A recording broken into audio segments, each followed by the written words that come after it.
పాద పరిచర్య అన్న విషయాన్ని గురించి కొన్ని మాటలు మనం ధ్యానం చేయబోతా ఉన్నాం. శ్రద్ధగా వినండి.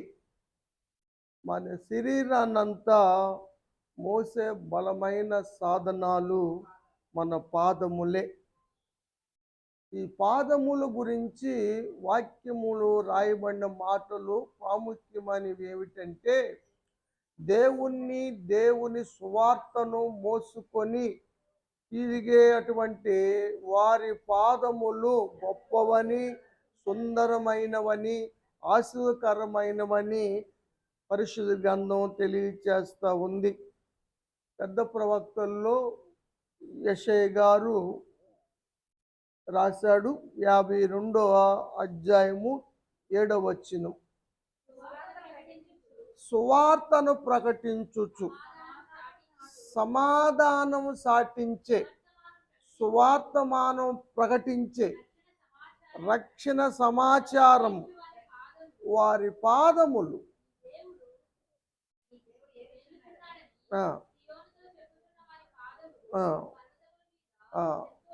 ఎంతో సుందరమైనవి. వారు దేవుణ్ణి ప్రకటిస్తారు, రక్షణ గురించి తెలియచేస్తారు. అలాంటి వారి పాదములు చాలా గొప్పవి, ఎంతో సుందరమైనవి అని దేవుడు మరి పెద్ద ప్రవక్త ద్వారా రాయించారు. ఈ మాటలనే అపోస్తలుడైన పౌలు గారు కూడా రోమీయులకు రాస్తాడు. ఒక మాట చదువుదాం. 10వ అధ్యాయము 15వ వచనం, ప్రకటించేవారు లేకపోతే మనకి ప్రకటన అందేదా? మనం దేవుణ్ణి తెలుసుకునే వారమా? దేవుణ్ణి అంగీకరించే వాళ్ళమా? కాదు కదా. ఇంది విషయమై ఉత్తమమైన సువార్తను ప్రకటించు వారి పాదములు సుందరమైనవని రాయబడ్డవని అపోస్తలుడైన పౌలు సంఘానికి రాస్తా ఉన్నాడు. కాబట్టి దేవుని పని చేసేవారు, వారి పాదములు ఎంతో గొప్పవి. వారు అడుగు పెడితే ఎంతో ఆశీర్వదకరము కూడా అని వాక్యము తెలియచేస్తుంది. ఎటుగుడి రోమ పత్రికలో ఉన్నాం కాబట్టి 15వ అధ్యాయం కూడా చదువుదాం. 29వ వచనం, అపోస్తలుడైన పౌలు గారు, అంటే దేవుని సేవకుడు, దేవుని పని చేసే బిడ్డ మీ దగ్గరకు వస్తే దేవుని యొక్క ఆశీర్వాదాలతో వస్తాడు. సంపూర్ణమైన ఆశీర్వాదాలు తీసుకొని మీ ఇంట్లో అడుగు పెడతారు. అది ఎంతో ఆశీర్వదకరం. దైవజనులు మన ఇంటికి రావటం ఎంతో ఆశీర్వదకరము. ఎందుకంటే వారు దేవుణ్ణి మోసుకొని తిరుగుతారు, దేవుని సువార్తను తీసుకొని వస్తూ ఉంటారు, దేవుని మాటలు తెలియచేస్తారు.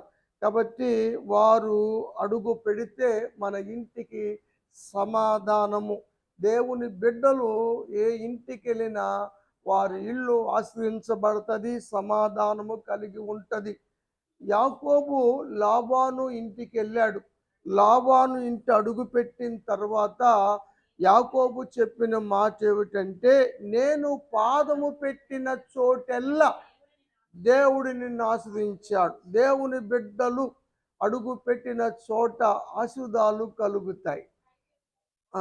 30వ అధ్యాయం ఆదికాండం 30వ వచనం, నేను రాకముందు కొంచెమే ఉంది, నేను ఎక్కడైతే పాదం పెట్టానో ఆ చోటల్లా దేవుడు ఆశీర్వదించాడు. ఎక్కడ పాదం పెడితే అక్కడ ఆశీర్వాదాలు దేవుడు ఇస్తాడు. దైవజనులు పాదములు మనకి ఆశీర్వాదాలని కలుగు చేస్తవి. యోసేపు పాదము ఐగుప్తీయుడైనటువంటి పోతీఫర్ ఇంట్లో ఉండటం వల్ల పోతీఫర్ ఇల్లు కూడా వర్ధిల్లింది, ఆశీర్వదించబడింది. యోసేపును బట్టే దేవుడు పోతీఫర్ ఇంటిని ఆశీర్వదించాడని లేఖనాలు తెలియజేస్తూ ఉన్నాయి. ఆదికాండం 39వ అధ్యాయము 5వ వచనం చదువుదాం.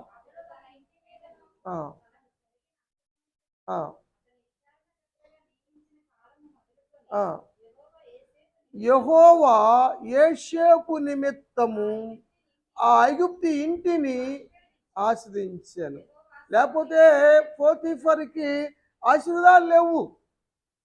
కేవలము యోసేపును బట్టే ఆ ఆశీర్వాదాలు. కాబట్టి దైవజనులు బట్టే ఆశీర్వాదాలు వస్తాయి. మాటలు వింటము ఉత్తమము, శ్రేష్టము. ఉం?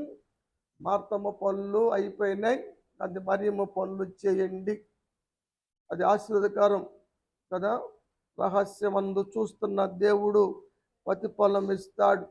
యాజకులు అంటే మీకు అలుసుగా ఉండొచ్చు, రోజు చూసేవారుగా ఉండొచ్చు, అన్నట్టుగా ఉండొచ్చు. యాజకులు దేవుణ్ణి కలిగి ఉంటారు, దేవుణ్ణి వారితో ఉంటాడు అన్న సత్యము వాక్యము తెలియచేస్తూ ఉంది.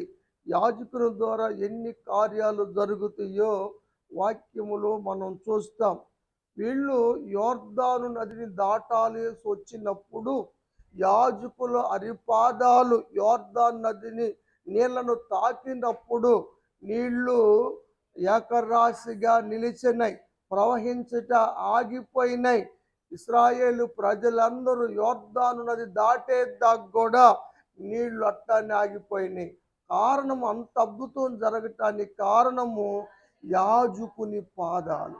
యాజకుడు అంటే, యాజకుని పాదాలంటే ఆషామాషిగా లెక్కేసేవి కాదు, అంత తేలికైనవి కాదు.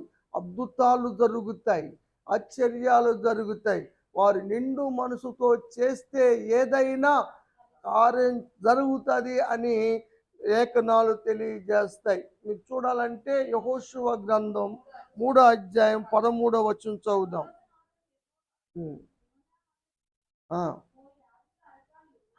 యాజకుల అరికాళ్ళు యోర్దానుకు తాకగానే యోర్దాను నీళ్లు ఎగువ నుంచి పైకి వచ్చేవి, ఎగువ నుంచి డౌన్కి వచ్చేవి, ఆపుపడ్డాయి, ఏకరాశిగా నిలిచినాయి. అది ఎప్పుడు నిండుగా ప్రవహిస్తుంది యోర్దాన్ నది. అలాంటి నిండుగా ప్రవహించే గట్టుల వరకు కూడా పొర్లుతూ ఉంటుంది. అలాంటి యోర్దాను నది నీళ్లు ఆపివేయబడ్డాయి యాజకుని. ఎందుకంటే ఆ కార్యం దేవుడు చేసింది వారు అద్దరికి వెళ్ళాలని, వారు వాగ్దాన భూమికి వెళ్ళాలని, వాగ్దాన దేశానికి వెళ్ళటానికి యాజకులు చాలా మీకు ముందుండి నడిపిస్తూ ఉంటారు. ఒక్కోసారి దేవుని మాటలు బట్టి కఠినంగా చెప్పవలసినవి ఉంటవి, వాటి గట్టిగా చెప్పవలసినవి ఉంటాయి. ఆ విషయాన్ని మీరు అర్థం చేసుకోవాలని వాక్యం ద్వారా నేను మీకు తెలియచేస్తూ ఉన్నాను.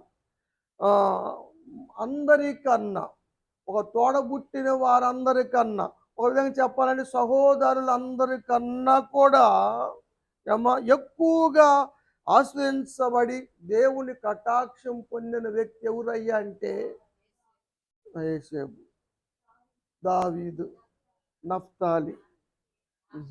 ఇక అది కాదు, ఇది ఆషేరు 33వ అధ్యాయము ద్వితీయోపదేశకాండం 24వ వచనం. ఆషేరు గురించి చెప్పబడిన మాట ఇది. మోషే గారు దీవిస్తున్నాడు. ఏ దీవెనైనా సరే దైవజనుడు దీవిస్తేనే అది రూఢీపరచబడుతుంది. నా సేవకుల మాట నేను రూఢీపరుస్తానని దేవుడు చెప్పాడు. కాబట్టి యాజకులు దీవిస్తారు.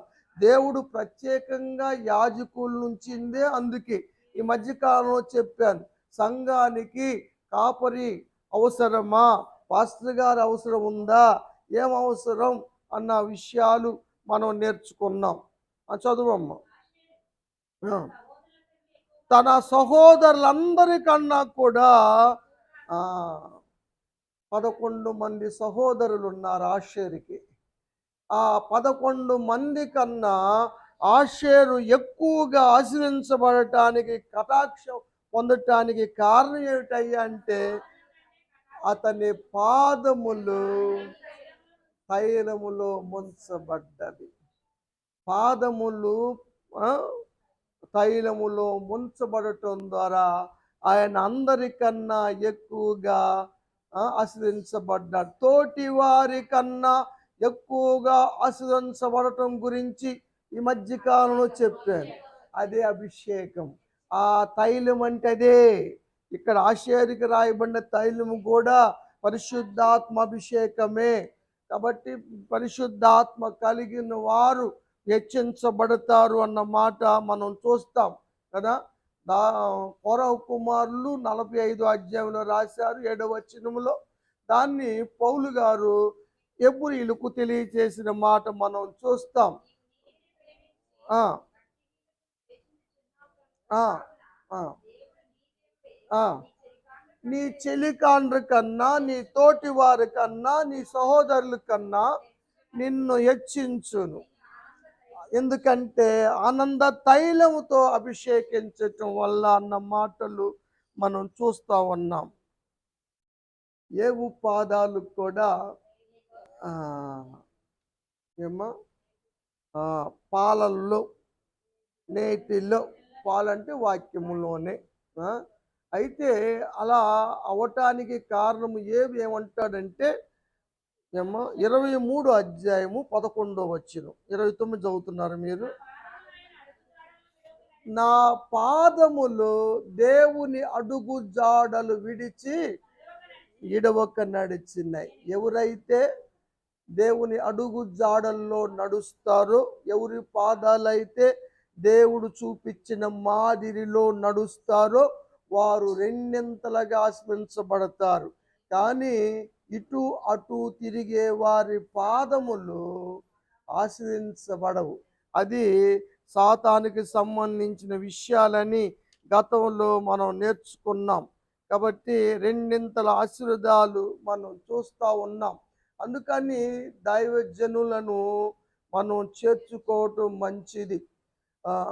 గతంలో నేను వచ్చాను కానీ ప్రతి ఇంటిని దర్శించేవాళ్ళు. మేము హాస్టల్ను మాకు అప్పచెప్పినప్పుడు హాస్టల్ చూస్తూ ఉన్నా, వీళ్ళందరికీ వాక్యం నేర్పుతున్నా, వాళ్ళకి వాక్యంలో చేస్తూ ఉన్నా, సాయంత్రానికల్లా మేము వచ్చిన ప్రతి ఇంటిని దర్శించేవాళ్ళం. తర్వాత మరి ఎందుకు దర్శించటం లేదో మీకు తెలుసు. అవన్నీ కూడా ఆటంకాలు ఎలా కలిగినవో. అప్పటి నుంచి ఎవరన్నా పిలిస్తే తప్ప పిలవకోకుండా నేను ఎవరి ఇళ్ళకి దర్శించటం మానేశాను. అంతేంటంటే గతంలో చేసిన వారి యొక్క మాటలను బట్టి ఇంటికి వచ్చేది ఎందుకంటే కానుకల కోసం వస్తారు, ఏమైనా పెడితే తినటానికి వస్తారు అన్న పదాలు వినటం బట్టి నేను పిలవకపోతే ఎవరి ఇంటికి ఎప్పుడూ రాను. ఎవరైనా పిలిస్తే రాకపోతే నన్ను అడగొచ్చు మీరు, మేము పిలిచినా రాలేదని. అప్పటి నుంచి నేను అది అవలంబిస్తున్న. గబాల ఎవరికి ఫోన్ చేసి మాట్లాడను. అదొకటి. రెండవది ఏమిటంటే పిలిస్తేనే వెళ్ళటం అన్నది అది మరి అది మంచిదో కాదో అన్నది మరి ఎలా కలిగిందో అన్నది మీ అందరికీ తెలుసు. కానీ చేర్చుకోవటం మంచిది అన్నది వాక్యము చెబుతున్న మాట. యేసు ప్రభు వారి శిష్యుడికి ఏం చెప్పారంటే 10వ అధ్యాయము 40వ వచనం మత్తయి సువార్త. మిమ్మల్ని చేర్చుకున్నవాడు, దైవజనులు చేర్చుకుంటే, దేవుని పరిచర్య చేసే వాళ్ళు చేర్చుకుంటే దేవుని చేర్చుకున్నట్లే. మరి దేవుని సేవకులను చేర్చుకోకపోతే దేవుణ్ణి కూడా చేర్చుకున్నట్లే. ఈ లాజిక్ చాలామంది మిస్ అవుతున్నారు. మనం చేతులారా దేవుణ్ణి చేర్చుకోకుండా మనమే గిరిగీసుకున్నాం. కాబట్టి యేసు ప్రభువు చెప్పిన మాట, చేర్చుకోకపోతే ఆశీర్వాదాలు రావు సరికదా, కష్టాలు కూడా కలుగుతాయని వాక్యము తెలియచేస్తూ ఉంది. శాపకరమైన స్థితి కూడా ఆ ఇంట ఉంటుందని 14 వచనం చూడండి. ఎవడైనా సరే చేర్చుకోకపోతే, నీ మాట వినకపోతే ఆ ఇంటనైనా సరే ఆ, ఆ, ఆ, మీ పాద దుమ్ము దులిపినండి.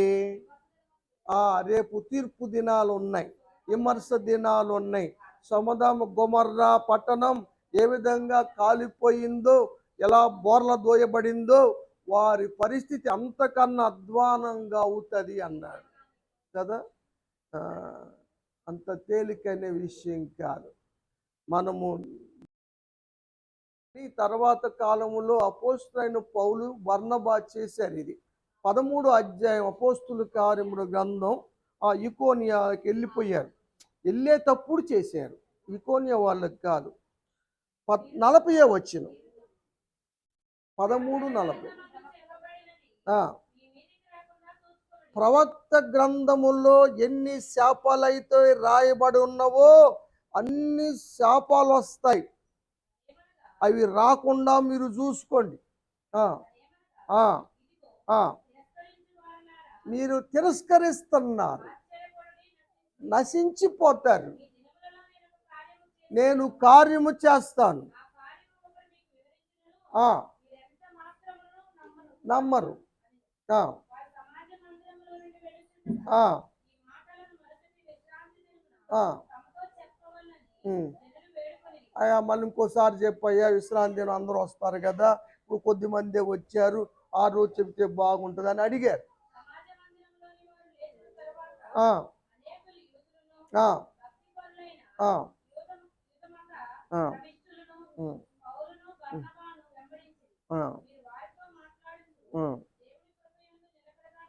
అది రాత్రి చెప్పారు. 46 చదువమ్మ. ఆ, ఆ, ఆ, ఆ. దేవుని యొక్క వాక్యాన్ని చెప్పటం ఆవశ్యకం, మీకే చెప్పాలి. ఎందుకంటే దేవుడు మీకోసమే మమ్మల్ని ప్రత్యేకించుకున్నాడు, ప్రత్యేకపరిచాడు, మీ ప్రాంతానికి తీసుకొచ్చాడు. మేము మీకు వాక్యం చెప్పాలి, కానీ మీరు తోసేశారు. మిమ్ముల్ని మీరే నిత్య జీవానికి అపాత్రులుగా ఎంచుకున్నారు. మీకు దీవెనలు అవసరం లేక మీరు చేర్చుకోవటం మానేశారు. చేతులారు చేర్చుకున్నారు కాబట్టి మీ తిప్పలేదు, మీరు పడండి. మేము అన్యుల దగ్గరికి వెళ్తున్నాం, వాళ్ళ ఆత్మలకి మేము రక్షణలోకి వస్తాయి, వారికి మేము బోధిస్తామని చెప్పి వారు తట్టు తిరిగి 51 చూడమ్మా. వారి పాద ధూళిని వారి తట్టు దులిపి వెళ్ళిపోయారు. అప్పుడు ఈకోనియాకి వెళ్ళిపోయారు. ఇక్కడ బలవంతం ఏమీ లేదు కదా.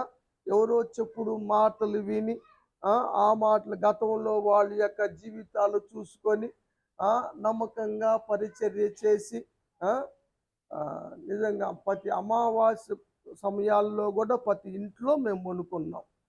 త్రాసుపాములు వచ్చినప్పుడు, నల్ల త్రాసులు వచ్చినప్పుడు పాముల దగ్గర మేము పడుకున్నాం. కానీ మరి వద్దులే అని అనుకున్న సమయంలో కావాలి అని మేము అనలేకపోయాం. తర్వాత నన్ను ఇంకో ప్రాంతానికి మార్చారు. తర్వాత మళ్ళీ మీరు అందరూ కలిసి అడిగారు, మళ్ళీ కాస్టర్ గారు కావాల్సిందని వచ్చాము. 2001లో వచ్చాము ఈ ప్రాంతానికి. 23 సంవత్సరాలు ఇక్కడ పరిచర్య చేయటం. కానీ దైవజనుడు ఎప్పుడైనా ఎవరైనా బాగుండాలని, ఆశ్రయించబడాలని, దీవించబడాలని కోరుకునేవారు ఉంటారు, కానీ కీడు చేయాలని అనుకోరు.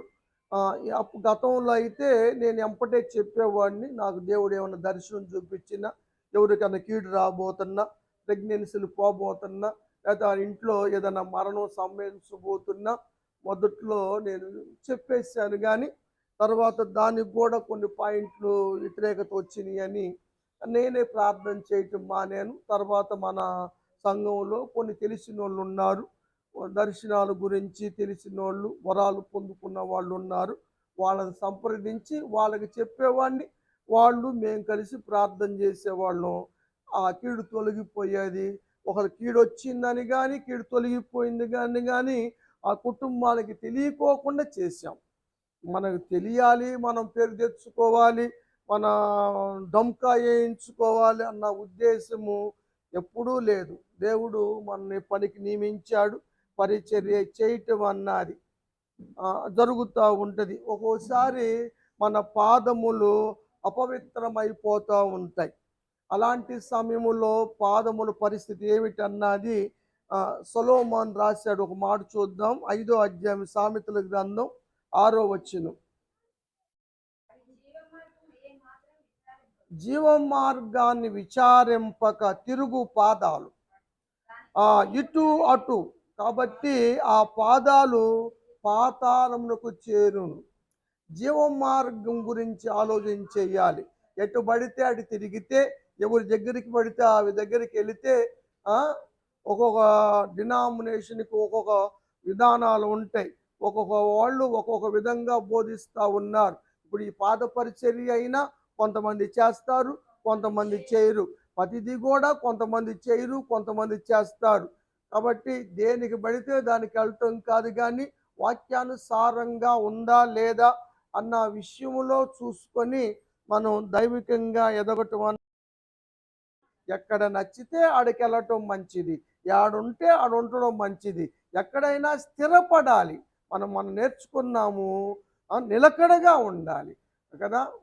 ఎవరయ్యా వర్ధిల్లేదంటే నాటబడ్డవాళ్ళు కదా. నాటబడ్డవాళ్ళు దేవుని ఆవరణములో, మందిరములో ఎవరైతే నాటబడతారో వారు వర్ధిల్లుతారు. కాబట్టి స్థిరత్వం ఉండాలి. దావీదు లాంటి వాడు పాదములు సైతము ఏమైనవో కీర్తనలో రాస్తాడు. 40వ అధ్యాయము 2వ వచనం. వినాలి మీరు శ్రద్ధగా.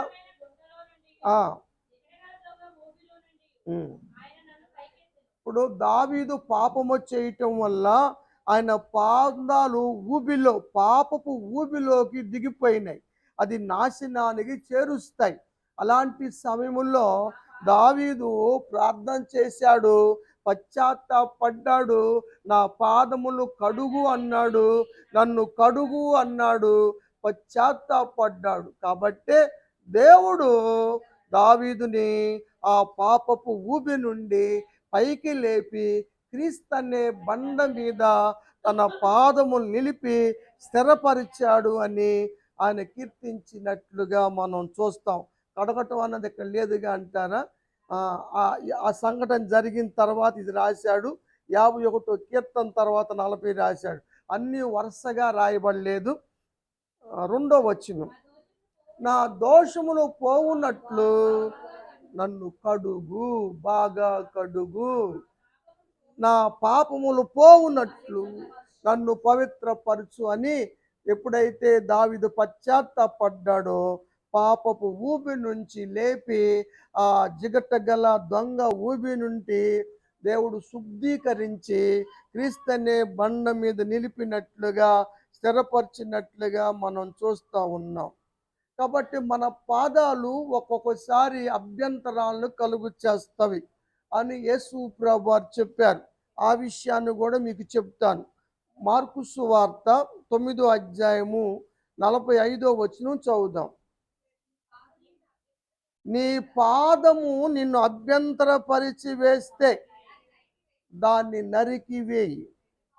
2 పాదములు కలిగి నరకానికి వెళ్ళటం కన్నా ఒక పాదము కలిగి అయినా సరే నువ్వు పరలోకం వెళ్ళటం ఉత్తమం. కాబట్టి నిన్ను ఏదైతే అభ్యంతరపరుస్తుందో దాన్ని నరికేయి. పాదం అభ్యంతరపరిస్తే పాదాన్ని నరికేయి, చెయ్యి అభ్యంతరం పరిస్తే చెయ్యి నరికేయి. ఇప్పుడు మన ముందు 2 విషయాలు ఉన్నాయి. ఏమ్మా, 2 విషయాలు. ఒకటి కడుక్కోవటము, రెండవది నరికేసుకోవటం. మీరు కడిగేసుకుంటారా, నరికేసుకుంటారా మీ ఇష్టం. ఏది బెటర్ అనుకుంటే అది చెయ్యండి. ఎందుకంటే కడిగేసుకున్నా దేవుని రాజ్యానికి వెళ్తాం, నరికేసుకున్నా దేవుని రాజ్యానికి వెళ్తాం. ఎందుకంటే ఈ అభ్యంతరం కలిగినాయి కాబట్టి, అభ్యంతరాన్ని కలుగ చేసినాయి కాబట్టి, దానివల్ల నరకానికి వెళ్తాం కాబట్టి, అది నరకానికి వెళ్ళకోకుండా ఉండటం కోసం నరుక్కుంటారా, కడుక్కుంటారా అన్నది దేవుడు మన ముందు పెట్టినటువంటి విషయం. కడిగితే ఏమవుతుందంట? కాళ్ళ మురికి. మీరందరూ కడుక్కొని వచ్చారు కదా. లూకా సువార్త 7వ అధ్యాయము 38వ వచనం. పాపాత్మురాలైన, నువ్వు చదివింది 6వ అధ్యాయం అమ్మ. ఆ, ఆ, ఆ. ఒక పాపాత్మురాలు వచ్చి కన్నీరు కార్చి యేసు ప్రభువారు పాదాలు కడిగింది, తుడిచింది తన తల వెంట్రుకలతో. ఆమె విస్తారంగా ప్రేమించిందని, విస్తారమైన పాపములు క్షమించబడ్డవని యేసు ప్రభువారు తెలియచేశారు. ఆమెతో అన్న మాట 48వ వచనం, అమ్మా నీ పాపములు క్షమించబడ్డాయి. పాదములు కడగట్టము ద్వారా ఏం జరుగుతుంది? పాపాలు క్షమించబడతాయి. కాబట్టి మా పాపాలు ఉన్నాయి కాబట్టి మేము కడుక్కుంటామన్న వాళ్ళు సిద్ధపడండి. మాకు పాపాలు ఏమి లేవు, మేము పరిశుద్ధులమే అని అనుకుంటే మీరు కడుక్కోవాల్సిన అవసరం లేనే లేదు. మిమ్మల్ని మేము ఇబ్బందులు పెట్టాం, బలవంతం ఏమి లేదు. దేవుని పనిలో ఏది బలవంతం కాదు. మైక్ కావాలి మీకు ఎవరికన్నా మాట్లాడుకుంటానికి? చెప్పేదేంటి, సంవత్సరానికి ఒకసారి వచ్చేది. ఇది సిద్ధపడాల్సిన సమయం, మనం పరిశీలించుకోవాల్సిన సమయం. మన ఈ సంవత్సరంలో ఏం మిస్టేక్లు చేశామో, ఏం అవిధేయులు ఉన్నాయో అయిపోయింది అని చెప్పుకుంటే నీ పాపాలు క్షమించబడవు. ఆ సత్యాన్ని గమనించి ఏది ఆషామాషి అయిపోయింది, ఎందుకంటే రోజు చూసే పాస్టర్ గారే కదా, రోజు పాస్టర్ గారే కదా అన్నటువంటి విధానం ఏర్పడింది. అది గట్టిగా అంటేనేమో బాధ కదా, మనసు నొచ్చుకుంటారు.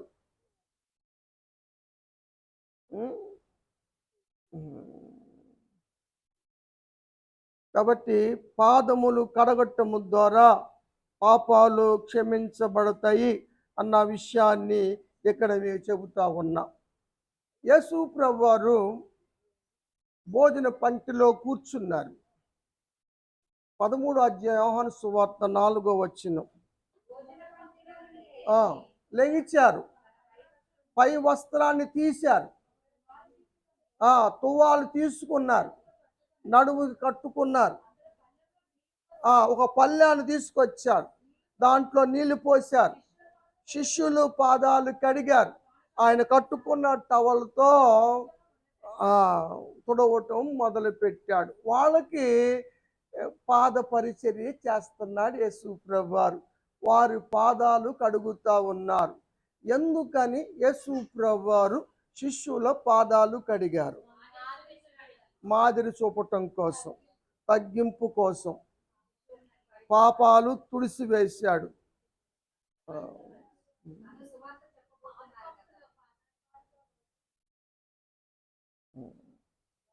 దోవలో ఏం జరిగిందంటే వచ్చేటప్పుడు, మార్కు సువార్త, మీరు వచ్చేటప్పుడు కాదు, 9వ అధ్యాయం 33వ వచనం.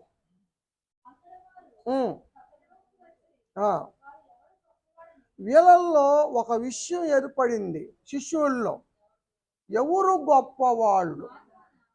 మార్గంలో గొడవ పడుతున్నారు. ముందు యేసు ప్రభువుని పిలిచింది నన్ను రా అని ఒకడు, నేను ఆయన కుడి పక్కన కూర్చునేది నేను రా అనేది ఒకడు. ఆ విధంగా ఎవరు గొప్ప, ఎక్కడికి వెళ్ళి మేము ముగ్గురమే వెళ్తాం రా యేసయ్య అంబట్టి, మాది ప్రార్థనా టీమురా అది అని ఈ టీం వాళ్ళు ఎవరి కాళ్ళు గొప్పలు పోతున్నారు, గొప్ప చేసుకుంటున్నారు. యేసు ప్రభువు అప్పుడేమల్లా, ఏమి చెప్పల, కాముగా వచ్చారు. ఇప్పుడు చూపిస్తున్నాడు అన్నమాట, ప్రాక్టికల్ చూపిస్తున్నాడు, తగ్గింపు యొక్క గొప్పతనాన్ని చూపిస్తున్నాడు. ఇంకొక ప్రశ్న తలెత్తింది శిష్యుల్లో. మత్తయి సువార్త 18వ అధ్యాయం 4వ వచనం.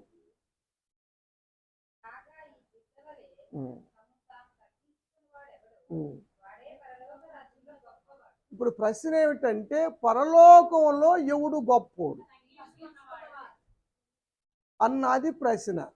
ఇప్పుడు యేసు ప్రభువారు వాళ్ళకి చెప్పిన మాట ఏమిటంటే, తగ్గించుకున్నవాడే గొప్పోడు, హెచ్చిపోయినోడా, హెచ్చించుకున్నవాడా, గొప్పలు పోయినోడా, ఎవడు గొప్పోడు? పరలోకంలో తక్కువ వాడుగా ఉంటావు నువ్వు, తక్కువ జీవితం జీవిస్తావా? ఎక్కువ వాడుగా గొప్పవాడుగా ఉంటావా? నువ్వు అక్కడ గొప్పవాడుగా ఉండాలంటే ఇక్కడ తగ్గింపు ఉండాలి. నీలో తగ్గింపు లేకపోతే నీ జీవితంలో ఎప్పటికీ గొప్పడు కాలేవు.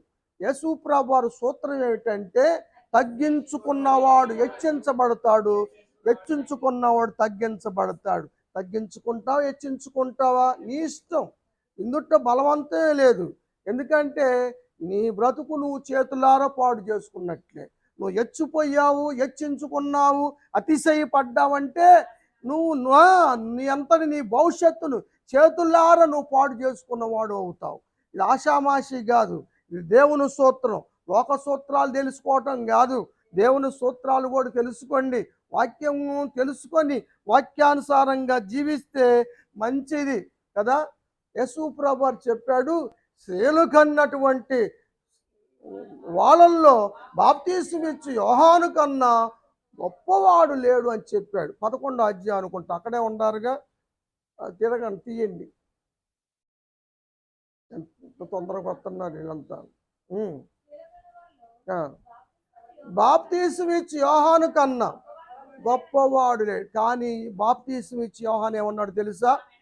నేను తగ్గవలసి ఉన్నది, ఆయన ఎచ్చవలసి ఉంది. నువ్వు దేవుణ్ణి హెచ్చిస్తావా, నిన్ను నువ్వు హెచ్చించుకుంటావా? నీ ఇష్టం, అంతే కదా. నువ్వు దేవుణ్ణి కనపరచు, దేవుడు నిన్ను కనపరుస్తాడు. నిన్ను నువ్వే కనపరుచుకుంటే నీ భవిష్యత్తును చేతులారా నువ్వే పాడు చేసుకున్నవాడు అవుతావు. ఇంకొకడు పాడు చేయాల్సిన అవసరం లేదు. యేసు ప్రభువు ఎక్కడ అతిశయపడలా, పాదాలు కడుగుతా ఉన్నాడు. ఇంకొక మాట కూడా చెప్పాడు. ఇంకేమన్నాడంటే 13వ అధ్యాయం యోహాను సువార్తలోకి వెళ్దాం. అక్కడ ఏమంటారంటే యేసు ప్రభువు, మీరు నన్ను బోధకుడు అని, ప్రభువు అని పిలుస్తున్నారు. కింద భాగంలో ఉంటుంది. మీరేం పిలుస్తున్నారు? నన్ను బోధకుడు అంటున్నారు, నన్ను ప్రభువు అంటున్నారు. న్యాయమే, ఎందుకంటే నేను ప్రభువుని, నేను బోధకుణ్ణి. మీరు అలా పిలవటం న్యాయమే. అయితే ఇక్కడ ఒక విషయం ఏంటంటే, బోధకుడైనా ప్రభువునైనా నేనే మీ పాదాలు కడిగే అంత తగ్గింపు నాలో ఉంటే మీరు ఒకళ్ళ పాదాలు ఒకడు కడుక్కోలేరా? అడుక్కుంటా ఉంటే కడుక్కోండి, పేర్లు రాస్తారు, తీస్తారు. లేదు అంటే నేను మీకు ఏ విధంగా అయితే చేస్తున్నానో మీరు కూడా అలాగే చేసుకోండి, ఇది మీకు మాదిరి అని చెప్పారు. యేసు ప్రభువారు చెప్పిన మాట అది. కాబట్టి ప్రియమైన దేవుని బిడ్డలారా, క్రైస్తవ మార్గం అంటేనే తగ్గింపు మార్గం, అంతేగాని అతిశయపడే మార్గము కానే కాదు. యేసు ప్రభువారు ఆ పళ్ళెం తీసుకొని ఒక్కొక్కరి దగ్గరికి వెళ్తా ఉన్నాడు. బేసిని తీసుకొని వెళ్ళి కడుగుతూ ఉన్నాడు. ఇప్పుడు వచ్చేలాగే పేతురు గారు వచ్చాడు. పేతురు గారి దగ్గర పెట్టాడు. ప్రభువా, నువ్వు నా పాదములు కడుగుదువా అని ఆయన అడిగాడు. అయ్యా, ఇప్పుడు నీకు తెలియట్లా నేను ఎందుకు కడుగుతున్నానో, నేను పాదాలు కడిగే పని ఎందుకు మొదలు పెట్టానో ఇప్పుడు నీకు తెలియదు, తర్వాత తెలుసుకుంటాం విషయం. కాబట్టి ఇప్పుడు గానిమ్ము అన్నట్టుగా యోహానుతో ఇప్పుడు గాని, అయ్యా నేను బాప్తీసం నీ దగ్గర తీసుకోవాల్సి వస్తే నువ్వు వచ్చి నా దగ్గర తీసుకోవటం ఏంది? దేవుని నీతి జరగని ఇప్పుడు కానిమ్మని యేసు ప్రభువు అన్నట్టుగా పేతురుతో కూడా ఇప్పుడు నీకు అర్థం కావట్లేదు, ఇప్పుడు నీకు తెలియటం లేదు, కాబట్టి ఇప్పటికీ కానిమ్ము అన్నాడు. అయినా కూడా ప్రభువా నువ్వెన్నన్నా చెప్పుగాక, నువ్వు ఎన్నడూ నా పాదములు కడగటానికి వీలు లేదు అన్నాడు. నువ్వు పాదములు కడిగే ప్రసక్తే లేదన్నాడు. అప్పుడు యేసు ప్రభువారు చెప్పాడు, నేను నిన్ను కడక్కపోతే నాతో నీకు పాలు పంపులు లేవు. ఎక్కడ? పరలోక రాజ్యంలో.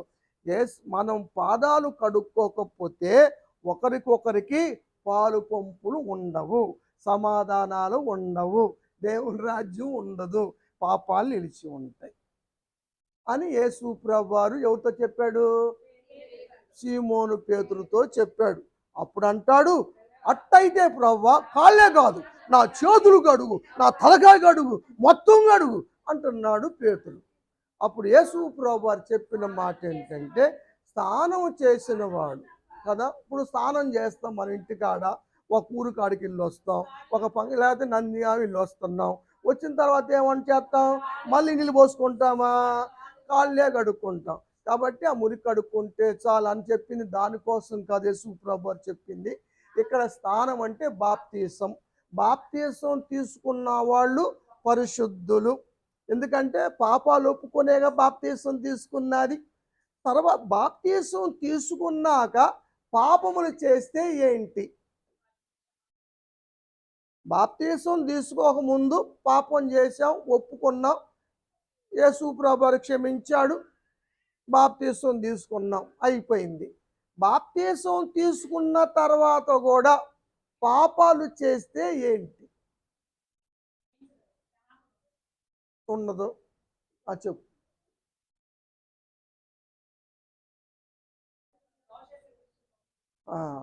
మీకు అర్థం కాలంటే మరలా బాప్తీసం ఉండదు.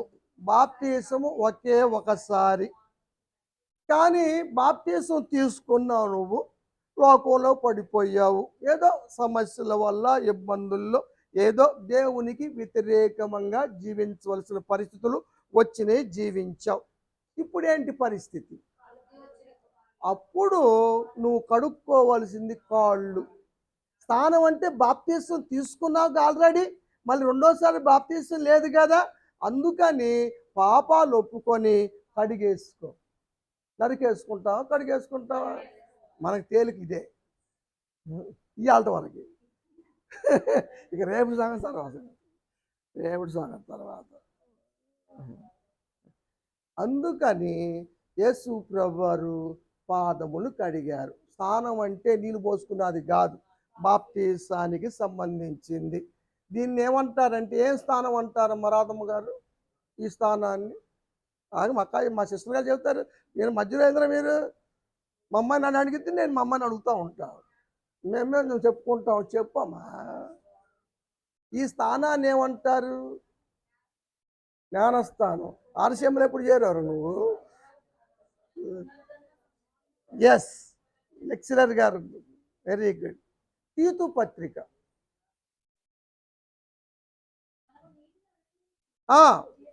వచనం కూడా చెప్పు, వాళ్ళు కూడా చూసుకుంటారు. 3వ అధ్యాయం 5వ వచనం. నీతిని అనుసరించి క్రియల మూలముగా కాక దేవుని కనికరం చొప్పున, నేను చెప్పాను కృప గురించి, కృప చొప్పునే మనం రక్షించబడ్డాం. కృప, కనికరము, దయ అన్నాయి పర్యాయ పదాలు. ఏం స్థానం ఇది? పునర్జన్మ అంటే పునరుద్ధానికి సంబంధించినటువంటి స్థానం ఇది. ఎవడు చచ్చిపోతే పొచ్చు పోసుకున్న స్థానాలు కాదు, ఎవడు చచ్చిపోతే చూసొత్తానికి వెళ్ళి చేసే స్థానాలు కాదు ఇవి. ఇది పునర్జన్మకు సంబంధించింది, పునరుద్ధానానికి సంబంధించిన స్థానం. వాక్యం అనే ఉదకం. ఉదకం అంటే నీళ్లు. స్థానం ఎవరు అందాయి? ఉదకం అంటే నీరు. అంటే వాక్యం అనే ఉదకము ద్వారా మనము పరిశుద్ధపరచబడటం. దేనికయ్యా అంటే పునరుద్ధానం చెందటానికి. రేపు పునరుద్ధానం అవుతాం. దానికోసం ఇది కడుక్కోవటం అన్నది, ఈ స్నానం అన్నది యేసు ప్రభువు చెప్పారు. ఇంతవరకు అర్థమైంది అన్న? దేవునికి స్తోత్రం. ఇంకా పాదాలు కడగటం అన్నది